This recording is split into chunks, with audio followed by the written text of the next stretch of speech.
Tell me about the journey जो Fighter में आपको जो प्राइमरी कैरेक्टर मिला। फिजिकल प्रिपरेशन के लिए भाई मैं 2 बार ही जिम जा रहा था। मेरा शरीर टूट चुका था by the end of it. So दिन में कितने घंटे वर्कआउट करते थे? ब्रो सुबह 1 घंटा कार्डियो, शाम को 1.5 hours weight training.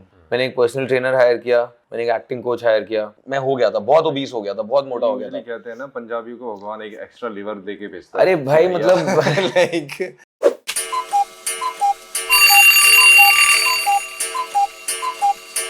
Tell me about the journey जो फाइटर में आपको जो प्राइमरी कैरेक्टर मिला, उसके बारे में थोड़ी सी इन्फॉर्मेशन दी कि कैसे वो आपको एक ये अपॉर्चुनिटी एंड उस कैरेक्टर में ढालने का एक प्रॉपर एक जर्नी, एक नोट आप हमें बता के शेयर कर सकते हैं? 100%। तो भाई ये शुरू हुआ था 2022 अप्रैल में। मुकेश छाबड़ा सर हैं, उनकी एक कास्टिंग कंपनी है, वहां से मुझे कॉल आया था और मेरे को बोला था कि एक फिल्म का ऑडिशन है। एक स्क्रिप्ट दी गई थी, मुझे नहीं बताया गया था कि वो फाइटर के लिए ऑडिशन। मुझे स्क्रिप्ट आई थी, मुझे बोला था इसका सेल्फ टेस्ट बना के भेज दो। मैंने उस ऑडिशन को किया, सेल्फ टेस्ट भेजा, फिर मई निकल गया, जून टुवर्ड्स द एंड मुझे दोबारा कॉल आया कि उनको ऑडिशन पसंद आया है, आप ऑफिस आ जाओ, अब हम लोग और राउंड्स ऑफ ऑडिशन करेंगे। तो मैं ऑफिस गया, सेम स्क्रिप्ट पे हमने 6-7 वेरिएशंस में ऑडिशन किया। वो ऑडिशन आगे गया, जो मेरी फिल्म के डायरेक्टर है सिद्धार्थ आनंद सर, उनको वो ऑडिशन पसंद आया। तब उन्होंने मुझे मिलने के लिए बुलाया। जब मैं उनसे मिला तो हम लोगों ने तकरीबन 1 घंटा बात की एंड अच्छी कॉन्वर्सेशन थी, लाइट हार्टेड। उनको जानना था मेरे बारे में, मेरे को भी थोड़ा समझना था क्या होता है, कैसे करना है, प्रोजेक्ट में क्या है। एंड जब मैं सिद्धार्थ सर से मिलने जा रहा था, उस टाइम पे मुझे बताया गया था कि मैं फाइटर के लिए शॉर्टलिस्टेड हूँ। एंड तब मेरे को समझ आया था कि ओके, बिकॉज मैं जब आया था बॉम्बे तब बड़े प्रोजेक्ट में बड़ा पार्ट करना है, ऐसे बड़ी चीजें करनी है, but with time, with lockdown, with OTT rising, फिर मेरे को एंड उस टाइम पे मैं कास्टिंग भी कर रहा था। मैं एक कास्टिंग डायरेक्टर के साथ I was working as a casting assistant for 2 years। वहां पे कास्टिंग करते करते मुझे कहीं ना कहीं एक ऐसी फीलिंग आ रही थी कि यार हाँ, हो सकता है अब कुछ बड़ा ब्रेक मिलेगा तो वो वेब सीरीज में मिलेगा, बिकॉज इतनी बड़ी फिल्म में अनहर्ड ही है। मैंने काफी सालों में इसके पहले नहीं देखा था कि इतनी बड़ी फिल्म में एकदम विदाउट एनी कॉन्टैक्ट्स, सिर्फ ऑडिशन के बेसिस पे इतना बड़ा पार्ट मिले। मैं जब गया वहां पे तो मैं हल्का था मेरे को कि यार shit, I am meeting such a big director, but what a guy यार, वेरी नाइस गाय। मतलब उन्होंने मेरे लिए इतना कंफर्टेबल रखा फर्स्ट मीटिंग से शूट के लास्ट डे तक। एंड मीटिंग हुई, उसके बाद डिस्कशंस हुए। उन्होंने मुझे बोला अपना बॉडी का साइज बढ़ाओ, because you have to look big, you have to look like you can, आप 5-6 लोगों से लड़ सकते हो अकेले। तो वहां से प्रोसेस शुरू हुआ। वहां जुलाई में ये हुआ था। फिर मैंने 6 महीने तक ऑडिशन किया था ब्रो इसके लिए। 6 महीने तक मैंने हर हफ्ते 2-3 बारी मैंने सीन्स के ऑडिशंस बना के भेजे थे। एंड फिर दिसंबर जनवरी में कहीं पे जाके मैं लॉक हुआ था प्रोजेक्ट के लिए, फुल्ली लॉक कॉन्ट्रैक्ट के साथ। जर्नी बहुत अच्छी थी क्योंकि मेरा कैरेक्टर इतना इंटेंस था। तो मैंने तो I left no stone unturned bro. मेरे लिए एक चांस था जो to prove myself, to show myself, मैंने सब कर डाला।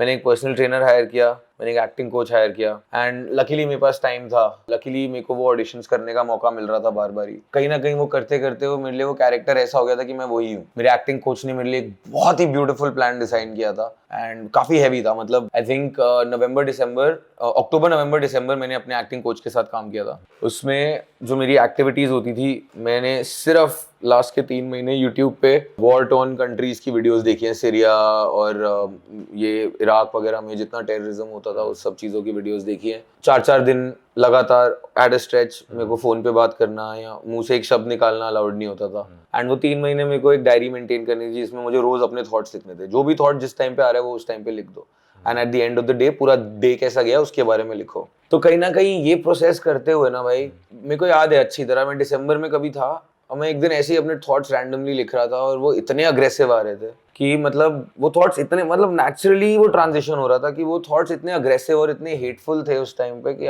तब मुझे फील होना शुरू हुआ था कि हाँ ठीक है, अभी ये प्रोसेस में। और मेरा टीचर मेरे को यही बोलता था, bro just trust the process. नहीं भी समझ आ रहा है कोई बात नहीं, जो मैं बोल रहा हूँ वो करते रहे। एंड फिर जाके मुझे वो समझ आया कि what is the process all about. ये हो गया मेंटल प्रिपरेशन। फिजिकल प्रिपरेशन के लिए भाई मैं 2 बार ही जिम जा रहा था। मेरा शरीर टूट चुका था by the end of it. So दिन में कितने घंटे वर्कआउट करते थे? ब्रो सुबह 1 घंटा कार्डियो, शाम को 1.5 आवर्स वेट ट्रेनिंग। और ये पूरा 7 डेज आपका चल रहा है back to back? 6 days mostly, क्योंकि मैं ये फिल्म के पहले ना मैं फिटनेस में तो बहुत टाइम से हूँ। जैसे मैंने बताया मैं कम्पीट भी कर रहा था। मैं बहुत मोटा था जब मैं छोटा था ना, तो जब मैं कॉलेज गया तब मैं 120 किलो का था एंड जब मैं कॉलेज में, क्योंकि मैं दिल्ली से उठ के तमिलनाडु गया था, एंड मैं दिल्ली में मेरा लाइफस्टाइल ही पूरा जंक फूड और कोल्ड ड्रिंक्स और इन सब पे चलता था। मैं बहुत स्पोर्ट्स खेलता था, मैं दिन में कम से कम 3-4 घंटे कोई ना कोई स्पोर्ट खेलता था जब तक मैं स्कूल में था। बट फिर भी मैं खाता उसके मुकाबले बहुत ज्यादा था, तो मैं हो गया था, बहुत ओबीस हो गया था, बहुत मोटा हो गया था। कहते हैं ना पंजाबियों को भगवान एक एक्स्ट्रा लिवर दे के भेजता है। अरे भाई मतलब लाइक अभी मेरे घर, अब वही पंजाबी कल्चर में ना, मतलब ऐसे होता था, मैं अगर खाली बैठा हूँ ना, मेरी दादी कुछ खाना लाके दे देती थी कि नहीं तू खा ले, वैसा हो गया था। मेरे पंजाबी दोस्त हैं दिल्लीज में,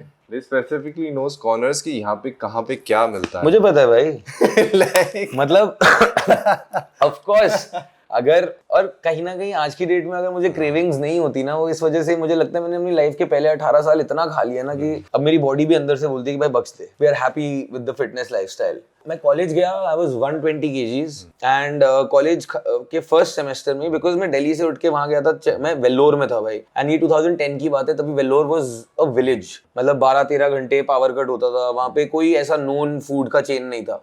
सीसीडी था एक जो पहले से पता था, और उसमें भी डोसा वगैरह, सांभर वगैरह, इडली मिलती थी, तो वो कैसा ही सीसीडी था मुझे नहीं पता था। तो अभी दिल्ली जाना होता है फैमिली दिल्ली तो जाता हूँ काफी, पुराने फ्रेंड से मिलने। हाँ ब्रो, मेरे स्कूल फ्रेंड्स, कॉलेज फ्रेंड्स बहुत आपके टाइट घर है। में कौन कौन है? मेरी मॉम है, डैड है, मेरी दादी है, एंड मेरी सिस्टर है, आपके क्लोज मेरे brother in law। हाँ? क्लोज फ्रेंड्स क्लोज फ्रेंड्स तो भाई मेरे स्कूल के तो ऑलमोस्ट जितने मेरे स्कूल के क्लोज फ्रेंड्स थे 4 या 5, वो अभी भी फुल टाइट है हम लोग। मैं जब भी दिल्ली जाता हूँ तो मैं मिलता हूँ उनसे, और हर मतलब ऑलमोस्ट हर रोज ही मिलता हूँ यार, व्हाट्सएप, इंस्टाग्राम के थ्रू, वी वेरी कनेक्टेड। अगर मेरे कॉलेज के जितने क्लोज दोस्त हैं वो अनफॉर्चुनेटली सब दुनिया भर में बिखरे हुए हैं, बट जब भी सब दिल्ली में होते हैं या कोई बॉम्बे आता है या मैं उनकी कंट्रीज में जाता हूँ, तो वी ट्राई टू मीट, क्योंकि मेरे लिए friendship is very important. I have seen so much shit in my life, and वो सब मैंने अपने फ्रेंड्स के साथ ही क्रॉस किए है। अब हर चीज पेरेंट्स को नहीं बता सकते भाई, तो I mean friends are there for you when you can't tell your parents. ये वो चैनल नहीं है, वरना इसके बारे में हम बात करते डिटेल्स में, कमी नहीं होते दोस्त।